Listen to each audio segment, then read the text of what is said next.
Pembukaannya apa? Spot.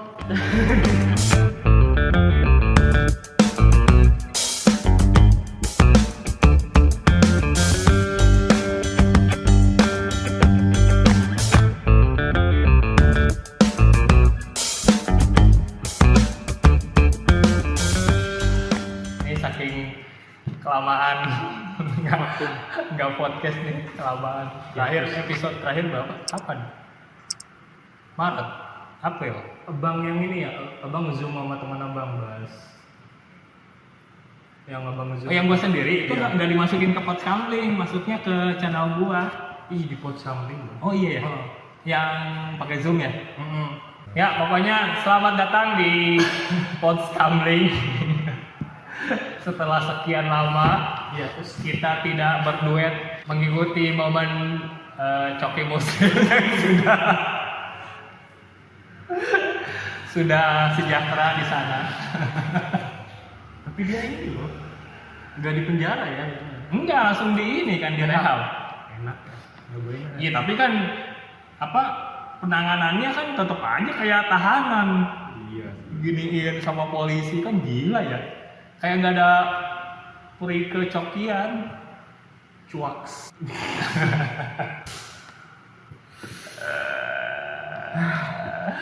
Wididiu, wududu. Betulan si Sandi balik lagi ke Bogor, selama ini dia ngerem di Tangerang. Jadi kita bisa mulai podcast lagi ya. Tapi seperti biasa, walaupun kita podcast kedua yang mau ngomong cuma gua doang kan capek ya. Monolog sih podcastnya. Iya, jadi monolog kan. Aduh, lama-lama ini jadi apa? Apa klub komika? Jadi komik. Bikin monolog.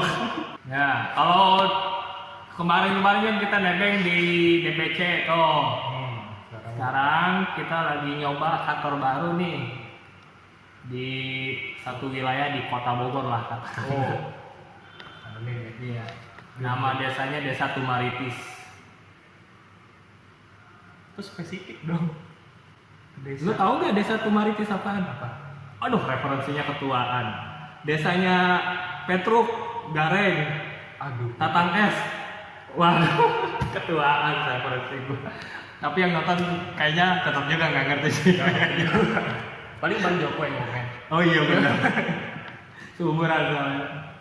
Harusnya tuh kan gue bikin podcast sama si Joko, cuma si Jokonya nggak tahu ngomongnya doang tuh. Kamu Joko, katanya kamu mau podcast sama saya. Gue udah bikinin channel baru, namanya Pojok Podcast Dede Joko Bicara. Kan keren tuh. Tapi sempat nyobain kan. Hah? Sempat ngobrol. Harusnya kan gue mikirnya gini. Kan pojok apa ya sih Dede Joko DJ podcast pojok bicara. Oh iya, gue bikin. Terus gue malah kepikiran Podsamling podcast Dede Sandi cumlingnya apa ya? Gue mikirin lama banget, gue pikir cumling apa ya. Aduh apa ya? Cuman apa ya? Aduh, Itu doang namanya yang beda ya. Berarti kayak pojok kan Joko sama Dede dapat nih. Nah, Podsamling doang nih. iya pada akhirnya kan mulai disambung-sambungin tuh DS tuh Dede Sandi kan. Dulu mah kan nggak kepikiran, cuman bikin satu podcast namanya tadinya sih buat nyaingin podcast mas, jadinya kan Podsamling sebetulnya. Cuman di rada-rada ini terus kita cek juga di Spotify sama di YouTube udah ada tuh Podsamling tuh, makanya kita ganti namanya sedikit berbeda, jadi Podsamling. Niatnya sih ngobrol-ngobrol Podsamling gitu tadinya, Ngobrol-ngobrolan cuman kan nggak menjaga keamanan, malah menebar kemaslahatan. Kacau lah pokoknya. Tapi ya ini tempatnya lumayan bagusan ya. bagus sih view-nya. Ya, Jauh lebih baik. atapnya juga udah bagus, cicaknya juga ada bagus. Cicak, Iya. ada AC. Iya. Ya tapi karena ini belum didesain sedemikian rupa, jadi emang belum layak ya dipakai buat podcast ya, apalagi buat studio YouTube ya. Jadi emang harus ditambahin sekat-sekat, minimal suaranya nggak menggema ya. Iya, ini Ini terlalu menggema ini, nanti kita ya sedikit-sedikit lah sama aksesoris dan lain-lain. Doakan saja semoga yang nonton ini bisa nyawer. Nanti kedepannya kita juga buka apa sih aplikasinya, gue lupa. Kita bisa.com. Buka. Kalau itu mah emangnya kita pemuda tersesat. Kita udah sih sebetulnya. Cuman belum. Bukan apa sawer apa sih? Saweria. Saweria kalau enggak, kalau yang keren kan dulu Patreon apa? Pytrend. Itu Itu mah mah Ustadz itu Yusuf. Bukan yang streamer itu. Oh. Patreon. Ayo. Patreon ada payment digital juga. Jadi orang nonton konten video apa segala macam. Jadi kalau misalnya mau ngasih duit gitu misalnya, nanti ada barcode-nya di scan, kirim berapa kayak gitu-gitu. Jadi ada feedbacknya. Terus sebagai timbal baliknya ya kita juga harus ngikutin kemauannya si penonton kan. Apalagi yang nyumbang doang ya. Kalau yang komen gak ngasih duit ya ngapain? Gitu. Ya gitu. Iya lah, ngapain, gila aja. Bang, guling-guling dong. Tapi dia gak ngasih apa-apa. Ngapain? Kalau Sandi mungkin iya bisa terjebak juga. Bisa. Cuman ya, aduh. Ini teh terjadi tuh karena ide ini muncul karena pas gue lihat ini si Abdel tuh, dia bikin hihi. Si Abdel jenius tuh sama si Gibas. Dia bilang gini, kan hihi ngobrolin tentang politik, karena mereka berdua jurusannya internasional tuh, jadi hukum politik, hukum internasional dan lain-lain, ngomongin korupsi apa segala macam, ngomongin yang triliunan. Gitu. Jadi harapan mereka bikin saweran ini buat ngasih lihat ke penonton gepokan semiliar itu segimana sih. Kan gila ya gue bilang teh. Tapi nggak lama, berapa episode udah ngumpul berapa juta gitu. Cepet. Mereka aja, si Abdel aja yang acara celing-celing itu yang nyanyi-nyanyi itu ada nyawa 50 juta, 20 juta. Ya kita nggak mungkin sebanyak itu sih, tapi kan minimal Ada. iya Untuk apa? iya. Untuk botang apa? Ya seburuk-buruknya OnlyFans lah ya. 18. Jadi kita bisa gini Ada. Kayak si Twin. berapa kali sama si Nurdin juga mau buat tadinya, cuman si Nurdin waktunya sih si Fikri ngajakin dulu pakai Zoom aja. Zoom teh kan gitu ya, delay ya. Delay suara. Jadi emang capek ngeditnya, bukan apa-apa. Udah gitu kalau sinyalnya jelek kan hancur itu. Iya, apalagi dia. Iya, makanya nyari platform lain lah. Yang paling enak tuh yang kayak gini, offline Langsung ketemu, jadi nggak ribet ngeditnya, motong doang, udah jadi lah. Kita nggak seprofesional itu, karena nggak ada duitnya sebetulnya. Kalau ada duitnya kita profesional banget. Gimana duit sih? Iya, gimana ini? Gimana saweran lah sekarang. Kan keren ini tempatnya luas ini. Ini bisa nanti kan kalau ada sofa, nanti kan rencananya ini mau dikasih bantal-bantal kan. Nah, daripada sofa iya Bang Ning. Iya. Kalau sini. Ada rencana direnov lagi nggak ya? Hah? Desainnya ada rencana direnov lagi. Kalau sementara ini kan untuk senam dulu. Jadi senam itu paling naruh kaca tuh. Oh, kaca. Tinggi 2 meteran. Sampai sini nih kaca ini, jadi ini dilepas nih. Kan udah dipotong tuh itunya. Jadi tinggal dipasang. Sampai kontak itu tuh. Udah, senam. Kalau mereka kan nanti bawa karpet kecil tuh. Matras ya. Matras kecil. Nanti kalau senam juga seminggu 2 kali tadi rapat meeting. Jadi sisanya ya kalau kita kan podcast mah bisa curi-curi Kapan waktu, aja. kapan aja juga bisa.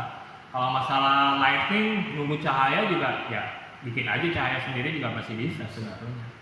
Ya sial-sialnya ngedit dikit lah. Nah, gitu. Terus nanti kalau ada pelatihan kita bawa kursi, jadi tempat kursi yang ngejejer, seminar, workshop, kemudian Sisanya studio podcast, studio YouTube, Musik mungkin musik. nggak perlu ini sih, alat kan tinggal. Iya, tapi lebih ke arah konten digital ya. Konten digital. Karena kan buat semua ID konteksnya platform digital. Jadi kita cari peluang-peluang atau bisnis yang berhubungan dengan Digital. membuat platform untuk digital, konten-konten Studio juga bisa nih, kayak studio untuk iklan, siapa tahu ada yang mau iklan kan? Iya, bisa. Digital Bisa. marketing, bisa jadi studio untuk mempromosikan produk ya. Oh. Kemudian rencana juga kan kemarin gue bikin buku. Nah, Gue bikin buku San, lo nggak tahu? nggak pernah di-update status. Nggak pernah, karena kan gue nunggu proses launchingnya dulu. Nanti kita launching nih. Bukan bagian dari penulis ya, tapi Oh. dari tim teknisnya. Oh, Kalau buku kan ada penulisnya segala macem. Nah, gue bagian dari tim pembuat buku itu. oh, tentang digital juga. Enggak, judul bukunya justru Muslimpreneur. Kok bertolak belakang? Kontras ya, kontras banget bang. Tapi gue gak seburuk itu San. Enggak kontras banget gitu loh. Kenapa harus bawa muslim friend? Ya nggak tahu kan, emang penulisnya kan penulisnya ada 3 sebetulnya. Itu kan dari S2 sama S3 tuh yang nulis. Ya mereka membuat sebuah konsep, sebetulnya konsep entrepreneur, tapi ditambahin ada unsur Islamnya, ada unsur Muslimnya. Jadi secara syariah, secara kenabian Nabi Muhammad, kayak gitu-gitulah konteksnya. Nah, di luar itu ada gua, ada si Mulyana. Itu ada satu badan namanya CHECS, CHECS. Nah, dia itu lembaga berfungsi sebagai, sebetulnya fokus utamanya lembaga sertifikasi halal, cuman kan bisa masuk ke entrepreneur dan lain-lain, terus didaftarkan sebagai penerbit buku. Nah, gua masuk di bagian itunya, gua masih mau simul itu editornya, gua tata layout, desain dan lain-lain, sama editornya juga ngecek tipe dan lain-lain. Enggak bang, tapi ya bagus ya, maksudnya bagus ya bang, apalagi abang berkontribusi langsung kan. Cuma Iya. kontras itu gue agak, tapi ya bagus sih bang. Kalau gua yang nulis buku, mungkin judulnya bukan Muslimpreneur ya. Kaget loh. Abang rilis buku kaget, tapi lebih kaget ini. Kalau gue yang bikin namanya Bejatpreneur ya. Trainer itu lebih. Nah, iya, maksudnya balik lagi tuh. Jadi emang rencananya kita bikin podcast kecil-kecilan lah untuk launching bukunya sambil tanya jawab sebetulnya. Cuman kita masih belum rencanain, karena saat kita mau urusan teknis untuk melakukan buku itu, proses buku, launching buku itu lengkap tuh, dari mulai penulisannya, layoutnya, editornya, pencetakannya, sampai acara IO-nya tuh, sampai event ini misalnya, event untuk mempromosikan, kemudian bikin promosi banner di sosial media, bikin video, pokoknya segala macam dari hulu hilir itu kita yang urus tuh, kita yang bantu lah maksudnya. Jadi si penulis itu cuman ngasih karyanya doang, baru kita bikin semuanya. Nah, rencana ke depan bisnisnya seperti itu. Jadi secara publishing juga kita bisa, tapi pada utamanya kita tetap di komponen platform digitalnya. Gitu. Jadi semuanya kita handle tuh. Gitu. Itu peluangnya masih tinggi gitu maksudnya teh. Jadi selain contoh itu pun masih banyak contoh-contoh lain. Cuman rencana terdekat nih minimal satu rangkaian event ini untuk launching buku misalnya. Itu beres dulu biar jadi portfolionya kita sebagai, tapi atas nama CHECS ya, bukan buat semua mungkin nanti jadi platformnya gitu loh misalnya. Nanti kita bikin banyak, ada acara podcast, promosi buku, digital content creator, kemudian ad, iklan di Facebook, Instagram dan lain-lain, kemudian bikin video singkat tentang isi buku, menceritakan buku, kemudian testimoni. Testimoninya dari mana coba? Dari mana? Sofyan Jalil, Menteri Sofian Jalil. Iya. Menteri, sekali bermenteri udah kita masukin, dia udah bikin testimoni, nanti ada muncul, kita interview, kita apa?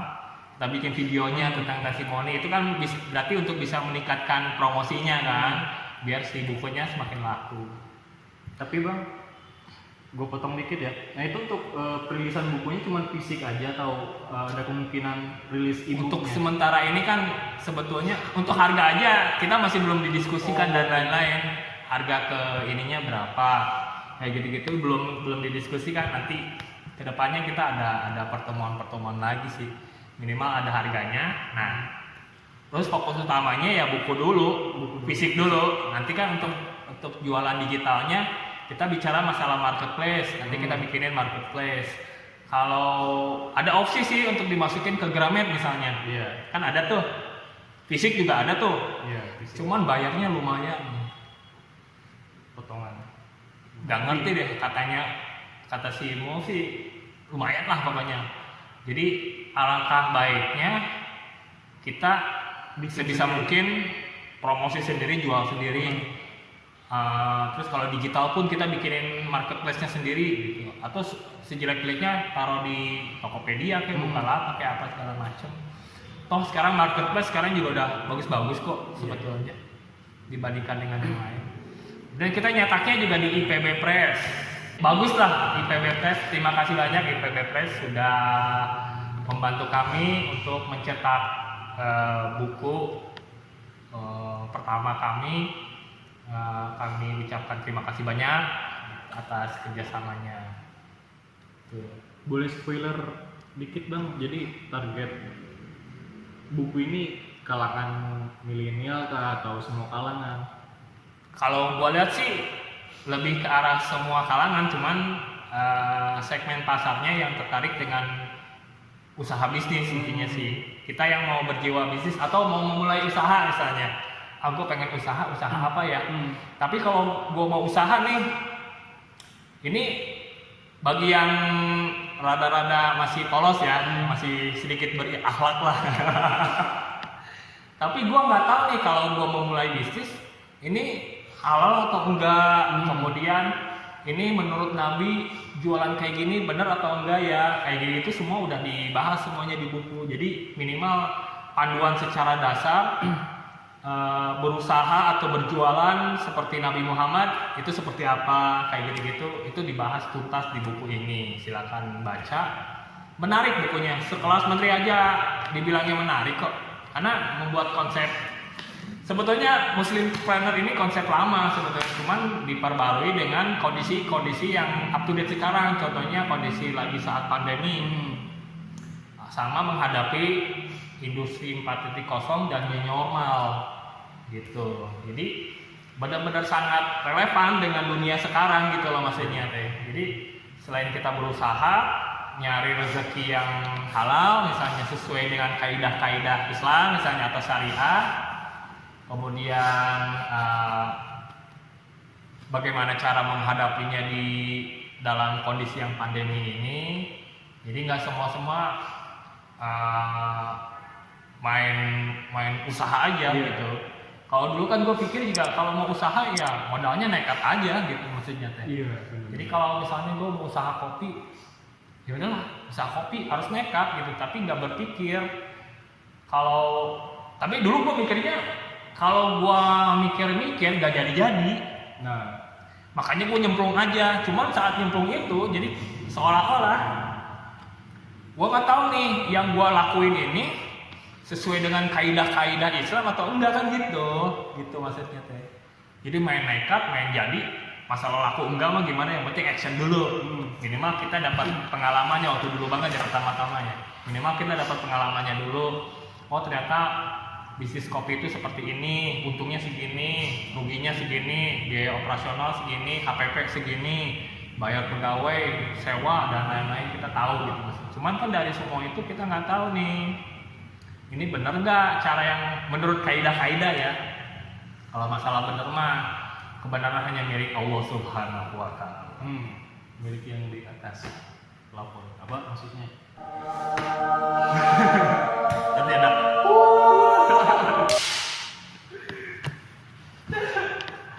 gitu. Tapi ini kan muslim planner, dan yang gue denger tadi kayak lebih ke dasar-dasar bisnis menurut Islamnya gitu kan, kayak aturan-aturannya. Kalau masalah bisnisnya sendiri itu dikupas tuntas gak bang? Jadi kita tuh harus gimana sih untuk berbisnis yang baik? Pada ini kan masih edisi pertama ya. Itu akan dibahas secara teknis. Ini kan kita bicara hanya konsep syariahnya doang ini maksudnya. Entrepreneur tapi berbasis syariah jadi berubah namanya menjadi muslim planner. Jadi konsep-konsepnya minimal secara pola pikir kita nih sebagai orang yang pengen berusaha atau jiwa muda atau milenial atau yang sudah pokoknya untuk segala umur aja tapi dia pengen berusaha, minimal secara konsep dia bisa tahu dulu yang ada di kepala. Oh ternyata saat kita mau memulai bisnis atau sedang menjalani bisnis, ternyata konsepnya ini sebagai masukan juga untuk dia. Kan nggak semua bisa dijalankan gitu. Nah nanti pada edisi berikutnya kita akan bahas tuntas lagi tuh sampai ke detail-detailnya. Karena kan seperti kita tahu bersama, cara berdagang Nabi Muhammad itu zaman dulu sama zaman sekarang ya tentunya berbeda dong.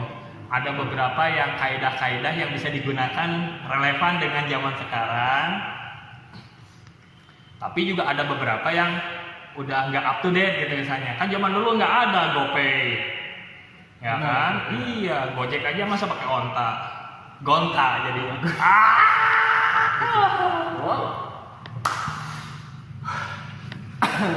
Nanti jangan lupa 5 bintangnya, enggak gitu. Nanti jangan lupa 2 punuknya. Mentah 2 punuk. Nanti kalau orang ngasih tip uang, ini ngasih tip jerami. Bahan bakar untanya. Gonta. Nanti gua bikin ini gontanya di sini. Lucu kayak gitu. Itu. Nah, itu untuk buku. Nah, selain itu juga gua lagi bikin, udah selesai tapi sambil tinggal menyelesaikan project sama orang India. Lo nggak tahu ya? Iya. Gak ada angin, gak ada apa. Tiba-tiba gua di WhatsApp terus ditelepon sama orang India. Gak, ini teman abang atau Bukan. Nggak ada sih, gua nggak kenal. Dari LinkedIn apa? Dia menurut dia sih dari LinkedIn. Jadi LinkedIn tuh dia udah ngechat gua tuh udah lama tuh. Terus gak ditanggapi kan siapa? Tahun sekarang ini zaman sekarang yang ngecek LinkedIn. Nggak ada gitu. Ada gua ngecek pun nggak pernah gua tanggapin gitu. Nggak gua juga. Akhirnya dia ngechat kan WhatsApp. Terus may I call you? Bahasa Inggris nih. Pas ditelepon beneran orang India. Cuman yang aneh, orang suaranya India, ngomong ngakunya orang Kanada. Keturunan? Kayaknya dia lahir di Kanada, keluarganya orang India. Gitu. Jadi ternyata tuh dia konsultan perusahaan, konsultan pelatihan gitu untuk perusahaan-perusahaan. Pas gua mau cek webnya timinsconsulting.com gitu kalau nggak salah. Perusahaannya internasional, ada 11 office. Dia CEO-nya. Dia CEO-nya? Gila. Aduh, udah ngechat panjang lebar, ngobrol panjang lebar kan. Kalau kita nih orang Indonesia nih ya, ngobrol orang Inggris karena kita nggak biasa kan berarti kita di otak ngomong Indonesia nih, ya kan? Terus ditranslate ke bahasa Inggris kan 2 proses, capek banget. Sambil mikir sambil. Udah gitu mana dia ngomongnya cepet kan? Wushi. Yes, please slow down. I can understand you if you talk fast, Tapi untungnya berkat kecemerlangan gua, akhirnya project itu dapat. Tadinya kan ditawarin, gimana kalau freelance segini per hour, kan hitungannya per hour kalau mereka. wah kalau per hour gimana ya gue bilang, gue udah nggak main kayak gitu, gue bilang kayak gitu. Karena dia lihat LinkedIn gue juga udah founder buat semua, director apa segala macem, mungkin dia juga kagok ya udah gue bantuin aja, I'm helping you, gue bilang kayak gitu. Kadang gue pikir nggak semua project itu ujung-ujungnya duit gitu loh, minimal kedepannya kita punya deal bisnis yang jauh lebih menguntungkan kita gitu misalnya tuh. Nah itu yang gue ambil, peluang itu yang gue ambil, gue bantuin dia. Ternyata dia banyak tuh bikin buku pakai Adobe InDesign, sama mumpung gue baru beres kerjain Muslimpreneur kan, project buku. Pas ngecek ada 40 buku.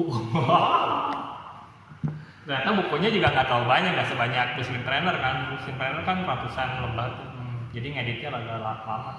Kalau yang ini model kayak brosur aja tapi bentuknya buku gitu. Jadi berlembar-lembar satu dia bilang juga brosur sebetulnya, sama brosur untuk satu buku, satu mata pelajaran apa sih? Satu course itu apa sih? Kursus. Pelatihan lah, satu mata kursusnya apa sih namanya? Satu course aja. Nah, isinya itu yang kayak IT, ada Linux, ada multimedia, apa segala macam. Ada Android development, ada Python di situ malahan. Ada Python. Dari basic ya? Ada basic, ada advance, ada intermediate, ada advance. Tapi semuanya bahasa Inggris. Karena kan internasional. Terus speaker itu trainernya yang ngomongnya bisa Inggris, Mandarin, sama Prancis. Karena kan di Kanada dia tinggal di Vancouver. Vancouver itu nggak tahu Vancouver, nggak tahu Montreal ya. Montreal emang di Kanada? Iya, Montreal di Kanada. Ya, Vancouver, Montreal itu kebanyakan French. Bahasanya Prancis. Jadi disediakan speaker yang sesuai dengan bahasanya mereka. Terus mereka juga nerapin